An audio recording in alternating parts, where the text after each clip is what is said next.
محبت پہلی نظر میں، اور وہ بھی ایک ایسی لڑکی سے جس کا وہ کسی طرح سے ہمسر نہیں تھا۔ وہ ایک دیہاتی مزدور تھا۔ اسے ادراک ہو گیا تھا کہ اسے باپ کی بات نہ ماننے اور محبت سے بھاگنے کی سزا ملی ہے۔ اسے اب بے بس اور مجبور رہے گا۔ اس کی نامعلوم حس اسے بتا رہی تھی کہ یہ معاملہ اتنا آسان نہیں۔ وہ اٹھ کر بیٹھ گیا۔ بیت الخلاء سے آنے کے بعد ٹینکی کے سامنے ہاتھ دھونے بیٹھا تو اسے احساس ہوا کہ وہ تو وضو کر رہا ہے۔ پہلے جرأت ہوئی، پھر پچھتاوا، سر میں ڈنک مارنے لگا۔ وہ تو ہمیشہ اسی وقت جاگتا تھا، پھر کیوں اسے نماز کا خیال نہیں آیا؟ وہ مسجد کی طرف چل پڑا۔ محبت اسے نماز کی طرف لے جا رہی تھی۔ دن سست روی سے گزرتے رہے۔ الہی بخش ہر روز اپنے آنے والی امید کو کل کی سپرد کر دیتا، جسے اب ملنا نہیں تھا۔ دل کب تک اس کی محبت میں گرفتار رہتا؟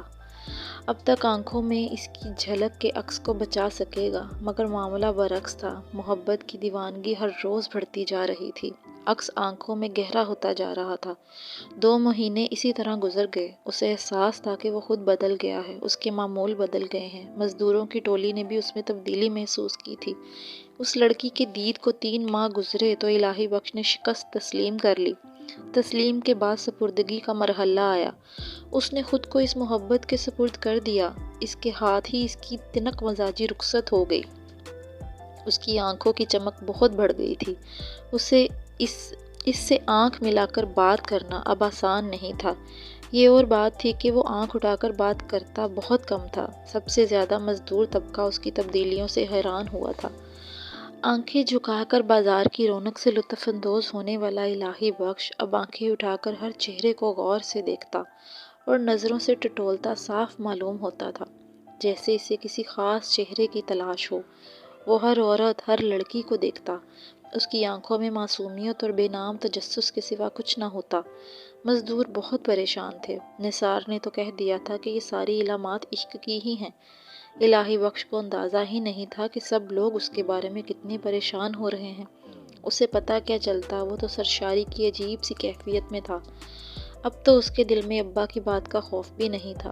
یہ خیال بھی دل سے نکل گیا تھا کہ محبت ایک سزا ہے۔ وہ سوچتا اگر یہ سزا ہے تو اتنی سخت سزا بھی نہیں، اس میں تو عجیب مستی، بے خودی ہے۔ اپنا آپ اچھا لگنے لگا تھا۔ کبھی کبھی ایک لمحے کے لیے ایک خلش ستاتی، وہ اس لڑکی کو پھر دیکھ سکے، مگر وہ فوراً ہی اس خیال کو جھٹک دیتا۔ اس نے خود سے بہت طویل بحث کی اور اس نتیجے پر پہنچا کہ اس لڑکی کے بارے میں مزید جاننا اس کے لیے بہتر نہیں۔ سو الہی بخش مطمئن تھا اور اسے اس لڑکی کو دیکھنے کی خواہش نہیں رہی۔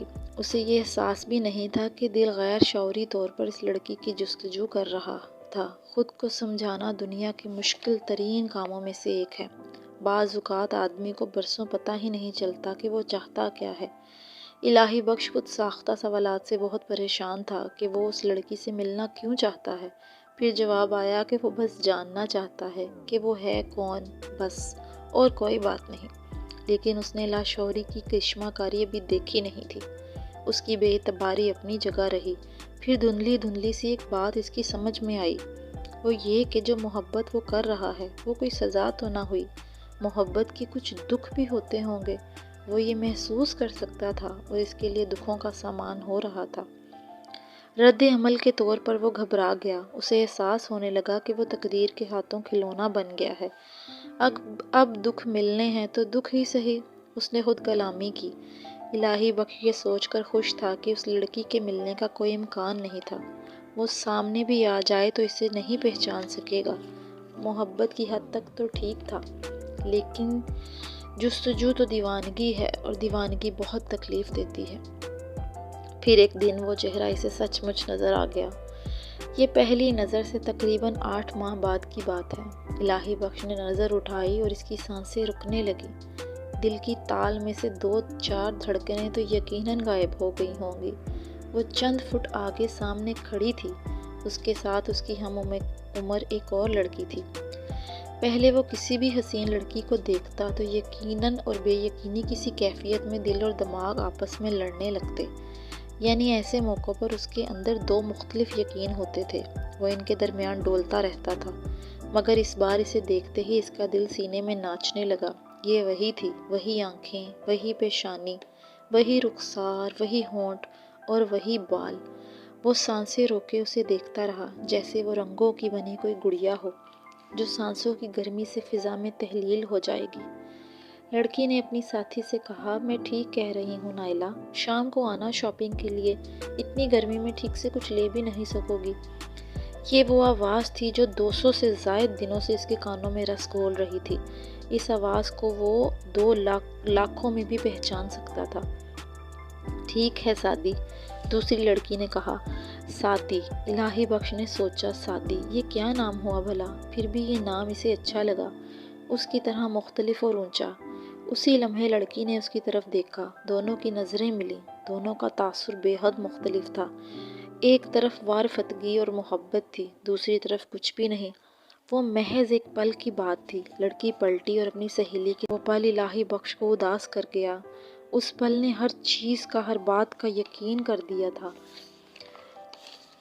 اور اس کی حیثیت بھی اسے یاد دلا دی تھی، لیکن وہ پل اتنی خوشی میں لپٹا ہوا تھا جیسے اس نے اسے پا لیا ہو۔ وہ بڑی محویت سے اسے دوسری لڑکی کے ساتھ جاتے ہوئے دیکھتا رہا، پھر اچانک اسے کیا ہوا اسے خود بھی پتہ نہیں چلا۔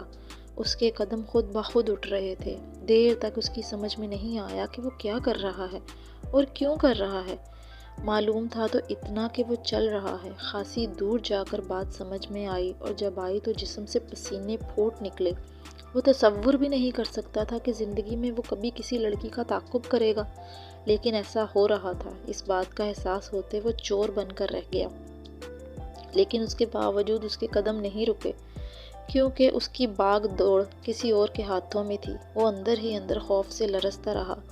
اس کے قدم بڑھتے رہے۔ دونوں لڑکیاں بائیں سمت مڑ گئیں۔ آگے کی تار سے بنگلے تھے، تیسرے یا چوتھے بنگلے کے گیٹ پر دونوں رک گئیں۔ الہی بخش ان سے تھوڑا ہی پیچھے تھا۔ نائلہ آؤ نا میرے ساتھ، لڑکی اپنی سہیلی سے مخاطب ہوئی۔ نہیں سعدی، میں اب چلوں گی، خدا حافظ۔ نائلہ سعدی گیٹ کے اندر چلی گئی۔ الہی بخش نے خوف کے باوجود سرسری سی نظر سے گیٹ کے سائیڈ والی پٹی پر لکھا نام پڑھا، شیخ مظہر علی۔ نام کے نیچے بنگلے کا نمبر اور علاقے کا نام لکھا تھا۔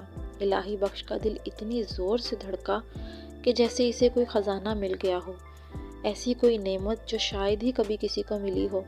وہ جیسے گدھا سے بادشاہ بن گیا تھا۔ اسی سرشاری کی کیفیت میں وہ چلتے چلتے بہت دور نکل گیا۔ احساس ہوتے ہی وہ واپس اپنے ٹھکانے کی طرف چل دیا۔ وہ اپنی جگہ پر جا بیٹھا۔